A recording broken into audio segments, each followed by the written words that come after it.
উত্তর কলকাতার অলিতে গলিতে লুকিয়ে রয়েছে বিভিন্ন সম্পদ। তেমনই এক সম্পদ 154 তারক প্রামাণিক রোডে অবস্থিত প্রামাণিক বাড়ির রথযাত্রা।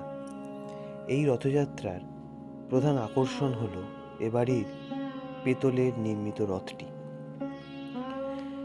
জানা যায় এ বাড়ির কোনো এক পূর্বপুরুষ হুগলির ব্যান্ডেল থেকে কলকাতায় এসেছিলেন কাঁসা পিতলের কাজের জন্য। সেই সূত্রেই পরিবারের সম্পদ আগমন এবং এই রথ নির্মাণ। এই রথটি আগে এই বাড়ি থেকে বউবাজারের কারখানা পর্যন্ত চললেও বর্তমানে বাড়ির উঠোনেই পরিবারের লোকেরা ঘরোয়াভাবে রথযাত্রার অনুষ্ঠান করেন। রথযাত্রা ছাড়াও এ বাড়িতে দুর্গাপুজো হয়। জানা যায় একসময় ব্রিটিশ সরকার এই রথটি কিনে নিতে চাইলেও পরিবারের লোকেরা রাজি হননি।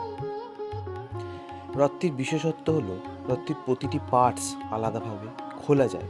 রথযাত্রার আগে পরিবারের লোকেরা প্রতিটি পার্ট জুড়ে জুড়ে এই রথটি তৈরি করেন, আবার রথযাত্রা হয়ে গেলে পার্টসগুলি খুলে তারা আলাদা করে রেখে দেন।